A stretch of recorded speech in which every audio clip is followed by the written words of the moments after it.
Hey guys, welcome to Coach's Corner. It's Coach Clay and Philly Physiques.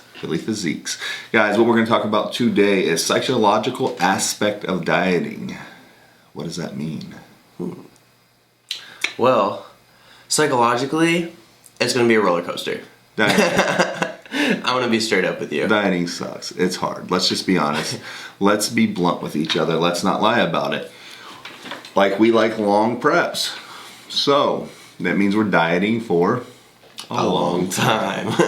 So, it's hard. End of story. We're not going to sugarcoat it. We're not going to say, well, you can have this and you can have that. No, it's hard. We come in to win. Guys, we don't prep anybody to lose. And we are talking about contest prep dieting. We're not talking about general dieting. Yes. But general dieting is a whole nother flexible... We will do some stuff on general dieting, but right now this is our contest prep series. This is episode number 3. Before we actually get into types of dieting and what we do, we just want to talk about the psychological aspect. And this is more so you understand what you're going through is normal. You don't know how many people come to us saying, man, I'm beat up, man, I'm exhausted. And they feel bad for it. Or man, I'm craving this and I'm craving that. We got so bad this year, I think for about a 3-week period, me, my wife Sarah, and Philly Physiques over here sent food back and forth about 60 times a day. Did we not? Oh, dude. Just pictures. Check this out. Brownies, cupcakes, cookies, mac and cheese. That's one of my soul foods. So. Just anything. We were like, oh, check out this restaurant. Look what they have. Oh, we got to go here. That is okay, guys. If that's the way you get through it, that's the way you get through it. I had one of my girls getting ready for Olympia in 2017. And I will tell you, I knew every day when I woke up, I'd get on my Instagram and I'd either be tagged in or sent at least 30 photos of food. That's how she coped with it. She was hungry. She liked the way this food looked, and she just stared at it all day. Every night, I would wake up in the next morning and 30 things of food. Next morning, 30 things of food. Sometimes I even like to smell people's food. I know it sounds weird, but some people are like, nah, keep it away from me. I don't even want to smell it. It's too much of a temptation. Yada yada. I'm like, oh, I can't wait to eat that. Yes. So starting out, when we restrict foods from you, it makes you want it more. And I use a comparison to it is we take freedoms away from prisoners. They want to be free. That's supposed to be the rehabilitative aspect of it. When we take food away from you, you want more food. You want that food. You want the food you can't have. It's almost like you feel like you're punishing yourself. But it's okay. Everybody gets to that point. This is the reason why you have to go into prep with a motivation to be 100% and that you're going to do well, is because you are going to want certain things. You're going to have cravings. Let me tell you, I'm not a big peanut butter eater year round, but I get into week 5 of prep, 5 weeks out from a show, that's all I can think about because my body fat is so low, my body understands it needs fats.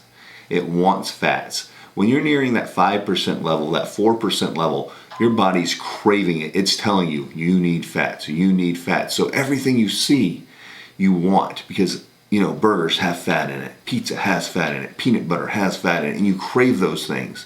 And that's why so many people come up saying, I crave this and that. And it's always a fat food. The only time I really hear solid a carb by itself is when they're really low carbs and they still have some... We're really pushing the envelope to get them ready for show because they have plenty of fat on them, but we have to drop their fats down. But we can't drop their fats too low because we have to still make it healthy for them. It's normal, guys. I'm sorry.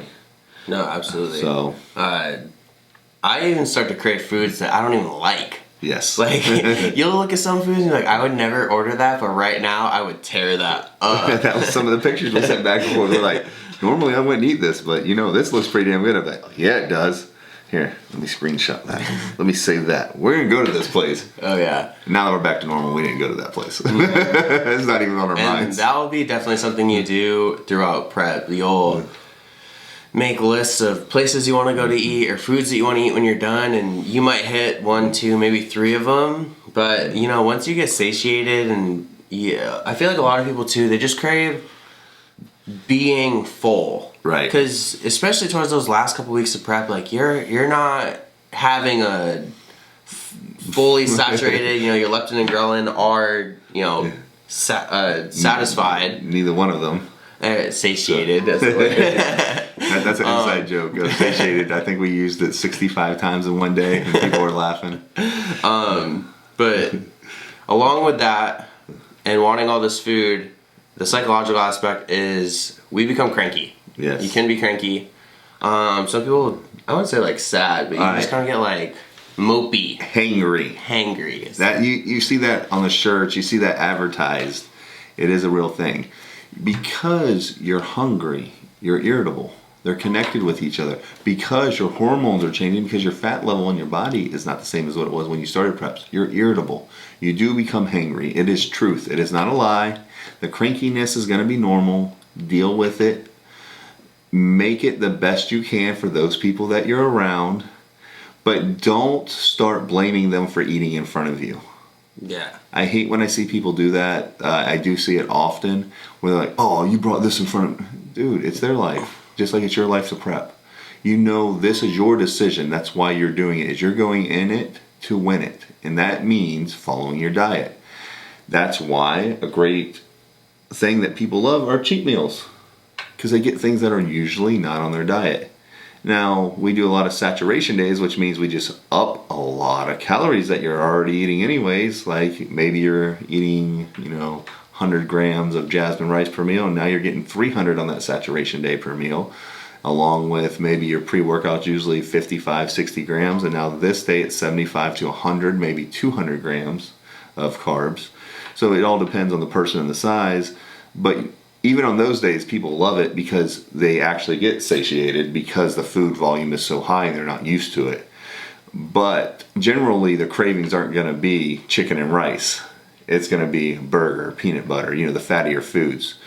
One big thing that Phil talks about a lot, and I'm going to let him talk about this, is the confidence levels going through prep, both with yourself and ability to stay on diet. So... your confidence levels will fluctuate substantially. You'll have days, you're in the gym, you have, you got, maybe a cheat day or a saturation day a couple days prior, the day before, and you're full and vascular and, you're looking great in all the right places. But then you'll have those flat days, those days that you're tired, those days that you don't even want to go to the gym. Those days you have to take into consideration, you have to be okay. Because when you're leaning out for a show, you don't look your best going into show. Some people can stay fuller going into show, but for those people who have to lose more weight, you might have to get depleted. And when you're depleted, you don't look great. You look flat. I'm pale. So like when I'm flat and depleted, I am not happy with the way I'm looking. It's already hard for me to look full and round because of my skin tone. And so when I'm flat, I'm like, I'm not feeling it. I don't have any carbs. I'm already tired. I'm already kind of cranky. I want certain foods. And so you'll have those high days, like I said, where you're going to feel really, really great.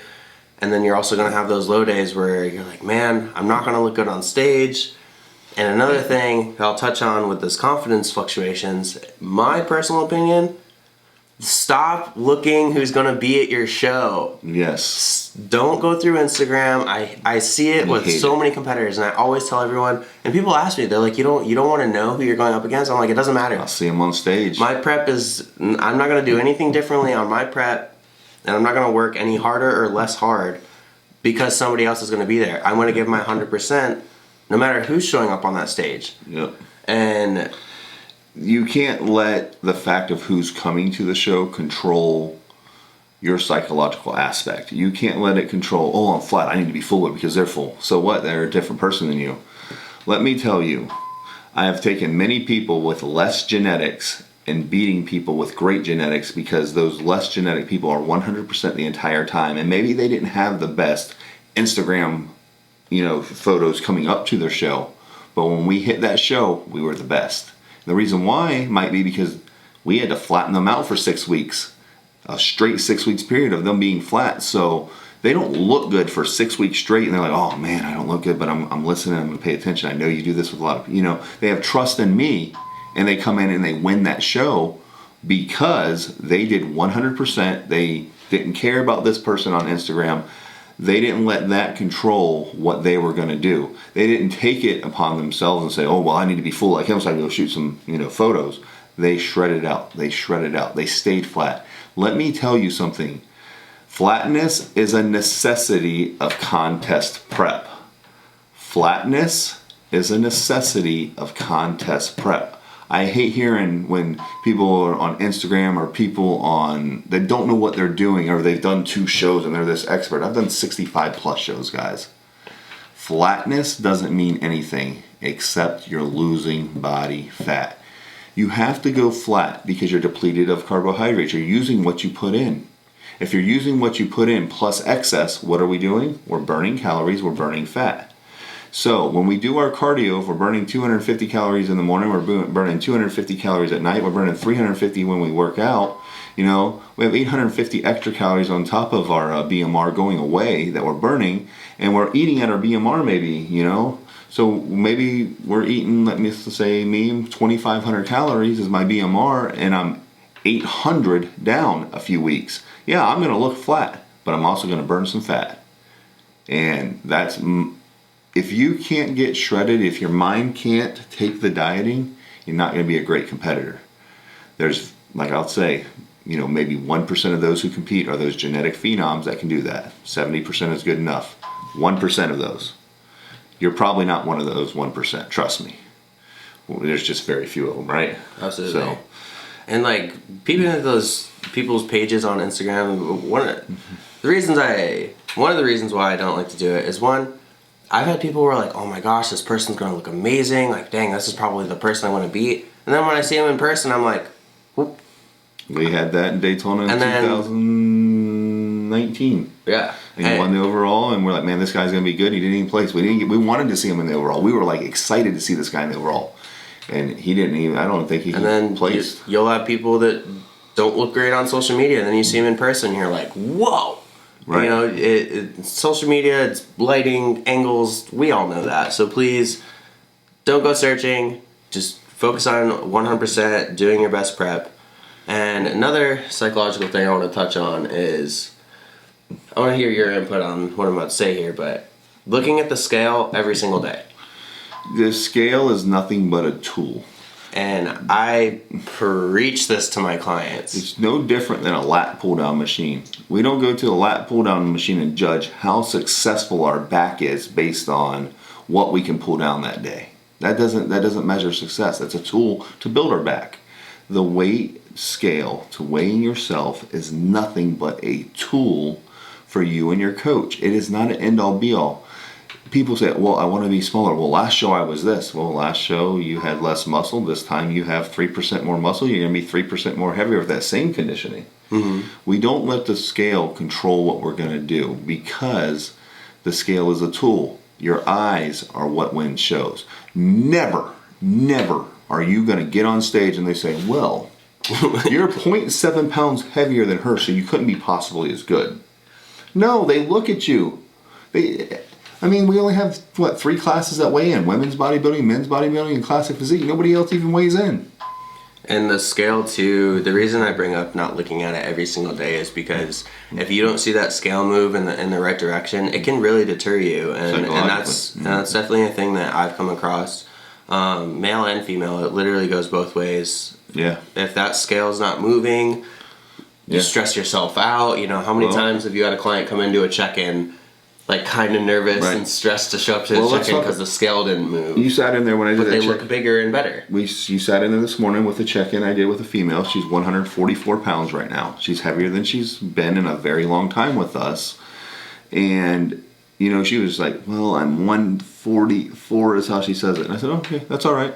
No big deal. You're bigger than you are last year. You're way leaner than you were last year. It's okay that you're heavier.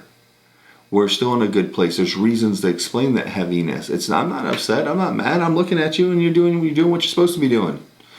The scale is a tool. I'm telling you guys, the only time it matters is classic physique or bodybuilding divisions when you want to make a class. Agreed. Which the only time I used to tell people we want to make this class, well, actually there's 2 times and I'll go over both those. The first one is we want to make a class at our pro qualifiers. At our pro qualifiers, I will take a 194-pound competitor, and he will be 176 on weigh-in days, back to 194 by the time he touches stage. Why? Because he's bigger, he's better, and he's more conditioned than everybody on stage. So what happens? He wins. Because that's bodybuilding. The next time is if we have competitors showing against each other, like our competitors are showing against each other, we always try to line them up. All right, we got one in Class A, one in Class B, one in Class C, and one in Class D. Well, that Class C guy, maybe he's almost in Class D, but I had him accounted for Class C. We make that weight so they all can get their qualifiers and all compete against each other in the overall, not knock each other out. So that's the only 2 times I concern myself with making a certain class of weight. So other than that, weight doesn't mean anything. It's all what I see in you. If I see you and you look amazing, we're riding with it. Mm-hmm. I mean, if weight was a thing, this year you wouldn't have competed at all because you were at your starting weight of last year. Yeah. On stage. So think about that, you know. Guys, and especially males, my figure girls, my physique girls, and my bodybuilding girls. Those categories. You're trying to grow usually in your off season. You want a little more density in your back. You want a little more quad sweep. You want a little more roundness to the shoulder. Maybe you want some more inner leg thickness. Maybe you want to build calves or biceps. Something that you want to build, you should weigh more. Right? If you're going to put on more muscle, we're going to weigh more. It's okay. Don't stress out. Don't ever let the weight control how you diet, because a girl I had come in this morning, what'd she say? I added in 30 extra minutes of cardio at the end of her workout. I told her, stop it right now. Why are we going to burn off muscle that we're gaining because your weight's going up? We wanted to gain weight. That was our whole purpose, was to gain weight, to gain muscle mass. If we're gaining muscle mass, weight's going to go up. Don't add in extra stuff. So, on to you. Another thing, kind of coming back to like the Instagram thing, and you know, being on a team. So we have a fairly large team. So there's never going to be a show, not never ever, but for the most part, when we show up at shows, we have 8, 10. I mean, I've seen 20, 30 plus athletes that Unmatched has brought to a show. And so one of the things that I think is important for your psychological aspect is, say you got 2 bikini girls, both on prep, both going to the same show, both start at the same time. You guys cannot compare each other's food. You guys cannot compare each other's dieting, cardio, training, or the success for what the show outcome is. Because you're not kind of like what we talked about before, you know, just like the thing with the weight, you know. Oh, I'm going up against a guy on our team and he weighs 10 more pounds than me. Size doesn't always matter. Conditioning, shape, posing, your stage appearance and how you act on stage, you know. Right. Like one of my things that I do well in is my stage appearance. I have never won a show being the biggest guy on stage. Never. Not once. Very true. And I've had a lot of guys get upset with me for it. But once again, you cannot compare my weight to somebody else's weight because everyone's built different. You know, some people have wider waists. I have a really small waist. Some people have, you know, genetically just big boulder shoulders or big quads or big glutes, or no matter what it is, you can't compare somebody's success to your own self. You can't compare, oh, he's doing 45 minutes of cardio and I'm doing an hour. Why does he only have to do 45? Each person is their own prep on their own journey. Everything, yep. And it also matters too, you know, we're not gonna, so say I'm doing 3 shows this year, right? We're gonna bring me in amazing to my first show, but say I'm going for my pro qualifier, that's where I'm bringing all the heat. We're going to plan for the entirety of the season. We're not gonna plan to this show and then replan, and then of course there's a little bit of replanning, but within reason. But in a whole, we're planning for the end goal to be here. So you can't compare, you know, somebody who's only doing this one show and then you got 2 more shows after. We bring our best to every show, but we know the more shows we do, the better we get, and we know the tighter we're going to get, and the potential to grow between shows is increased. And something on the comparisons is you're not all at the same starting point. Think about this. I just said I've done around 65 shows. Mm-hmm. So, someone in their first show versus me coming to prep. Psychologically, I know what's going to happen. I'm ahead of the game.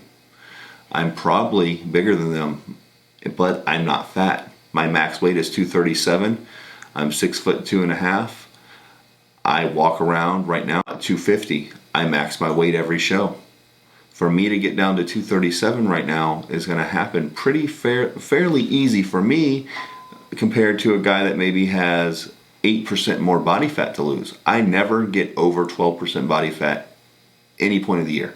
If I see 12s come back, I diet down because I want my preps to be easy, because I like to have a small waist, because I don't want to get outside the realm where prep becomes so hard that I have to worry about, I got this much fat to lose.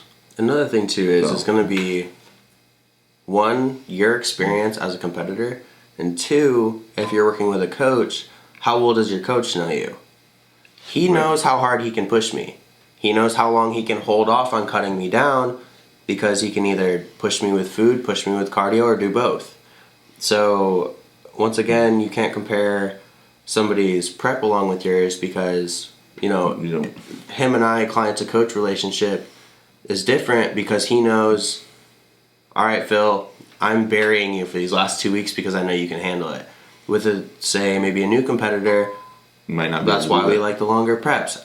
I'm not going to plan to drill a brand new client that I've never worked with. I don't know, once again, how they're psychological, how they can handle the cardio, the food being pushed, going down in certain low numbers of calories. Some people handle better than others. That's why we talk about wanting longer preps. Personally, I normally do a little bit shorter preps. Yeah, we've works prepped out him better that way. We've prepped them in 5 weeks to win shows. It's been that easy because we know we can. We know we can turn it on with Phil, and he goes after it. I've prepped many a times 5 weeks, 8 weeks. Well, once again, it depends on the person. We generally stay leaner in the off season. I prefer shorter preps because I feel like I can give my 110% for that entirety of time, whereas sometimes, like we kind of talked about, my last prep ended up being almost a little 21 weeks, and like those last 6 weeks were brutal. I was just dragging, he was dragging. We both ran really long preps last season. It's just like, then you're pushing into those final legs, like because we hit other shows first too. We ran longer preps, so and we hit staying lean, staying lean for that long, and then pushing to be leaner, right? And like playing with the food levels going up and down. And the training. Our training is, if your training ain't hard, you're not training right. And honestly, since we're talking about like psychological effects, one thing that I would say like kind of threw me off is we talked about doing like a big calorie challenge, and I was kind of like looking forward to that. And then we're prepping for so long, and I kind of had that as like I can't wait. Yep. I'm holding out for this. And then we didn't end up doing it, and so like that kind of... That was my fault, guys. And it's okay, I'm just using it as a really good example, because I know for me, I was like, man, I was really hoping to eat some food, Stay tuned for 2 more weeks, we will be doing it. we'll be doing a 10K food challenge. 20K. I got 15 last time. I'm going to try for 15. That's a whole other topic. But anyway, so for the psychological aspects of dieting, it's really important to make sure you're coming in knowing what you're walking into, and being okay with being cranky, being less confident in yourself, because it will go up and down. And like, I have no problem telling one of my clients, we're dropping you to 15 grams of carbs, we're dropping you to 20 grams of carbs, because guess what? You paid me to win. You paid me to make you the best that you can be. So you as the client have to have the psychological strength to know that may happen. When you sign up, that may happen. You have to know that when you're dieting and you want to win a show, you do what it takes. Like, I have clients come in and say, I'll eat dirt if you tell me to. 5 weeks later, they're like, can I have a burger? That's not psychological strength. That day you came in, you said you'd eat dirt if it took to eat dirt to win this show. Well, you ain't having to eat dirt. You just only eat 15 grams of carbs. And the thing is, too, is once again, please understand that to be a great bodybuilder, we're not always doing healthy things. Yes. And I'm not saying we're going out of our way to be unhealthy, Right. but nobody's comfortably happy and healthy eating 15 grams of carbs. Right. But sometimes we need to push those numbers to be at the, to get that top slot, to get that last percent of body fat Sometimes off. you have those last couple weeks with those clients and you're looking at them like you're almost there, but we have to drop the fat from those glutes. We have to drop the fats from those hamstrings, or we have to drop the fat from somewhere. And that's what it takes, is cutting the diet down in that extreme. Maybe they went from 90, 90, 180, 90, 90, 180 to now they're going to 15, 15, 0 or 30, 30, 0. And they're going to a program like that. That's what it takes to get them there. You get 30 grams of carbs, you get 30 grams of carbs, you get no carbs. That's a big drop going 90, 90, 180 to 30, but that's what it takes. And then that's where it takes the psychological toughness. The toughness to get in there and say, I'm going to do what it takes. It's a short period of time. Get in there, get out, get done. That's it, guys. It's what it takes. It is not easy for anybody. I don't care how much food you eat on prep, because I have some guys that eat a lot of calories. They never get under 300 grams of carbs in their preps, and those guys still at 300 grams of carbs, I'm hungry. act just like another guy that's at 75 grams of carbs or 50 grams of carbs. And that's once again where you can't compare, because I've had days I am kind of one of those people. I can run 250, 300 grams of carbs all the way up until 2 weeks out. And I'll sit here eating my food, and I'm like, man, like, I'm so hungry, like, I can't wait for more carbs. I can't wait for my and next then the meal. person next to me, they're like, screw you, I'm only on I got 75, lettuce. 70, I got lettuce. I only got 75 grams of carbs a day. You get 250. I'm like, yeah, but I need those 250. So We've had that happen sitting in here where people, think that it's easier because they're on more food, which it sounds easier. Prep is prep, guys. It's hard. And that's why what you I love cannot compare diets. I love prep because it's hard. It pushes you to your limits. You don't know what someone else is going through, so don't compare yourself to them, and don't compare yourself to their diet, to their training, to their cardio, or anything. To those ectomorphs, going down to 200 grams of carbs is like starving. For those endomorphs, 50 grams of carbs might not be starving. I mean, honestly. I have some that it's like, hey, they're down to 50 grams of carbs. I'm like, hey, how you feeling? Oh, I feel good. And for like 3 or 4 weeks, they'll feel great because their body fat is coming off their body and giving them energy. So even though they're on those low carbs, there's a good time frame. They might feel okay, and then they feel like crap. And then when they get to feel like crap, that's where they're thinking, oh, it's so hard on me. But it's just as hard on somebody else with a different body type, a different starting point on their carbs.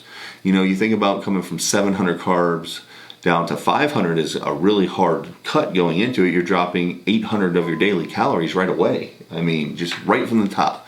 Now if fat decreases or protein decreases or protein stays the same and fat stays the same, it's still 800 calories a day your body's wanting. So you got to think about it like that, guys. It's hungry, it's hard. You have to understand in your mind, you're going to go through times where, you're flat.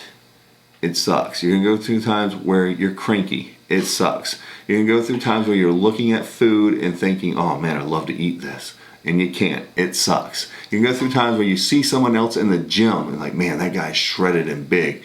Oh, he's doing the same show as me. Oh, well, let him do his thing. You do your thing and you stand right next to him. You go on that stage and get ready because we're bringing you to win. Guys, it's okay. It's okay. It's the biggest pet peeve of mine is when people think they're flat and they don't understand the concept of it. Dave Palumbo, I give a shout out to him. He did a video a long time ago on being flat and the necessity of it. If y'all have not seen it, go watch it. That will explain to you the importance of flatness while going through a prep.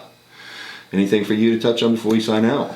I know we talked about a lot of negative things on the dieting, but it's more of like an eye opener. Now, nothing feels better than stepping on that stage. It is worth every second of cardio, every second of struggle, and especially when they call your name. There you go. And when they call that, it almost makes you want to tear up even just saying it. Like when they call your name for that first place, or the day I won my first overall, I cried. I started crying right there on stage. I'll tell you, my first show ever, I top 5'd, and I felt like amazing. But my first overall, my first overall, I went through 2 wins and didn't get an overall. And then I finally got that overall after 2 back-to-back wins. And when I got that overall, it was like, I don't know, you feel like you won the lottery for a second. You're high. You're high on life. Like, Dude. Coming off stage every single time, I'm just high on life. Like I'm so happy. Yeah. You look amazing. No one can say anything to you because the cool thing about this is, yes, you have a coach, but you did this work. Yeah, You you did the did work. everything. Nobody can put that food in your mouth. Nobody made you do that cardio. Nobody made you hit that training. Mm-hmm. Nobody knows how hard you worked inside.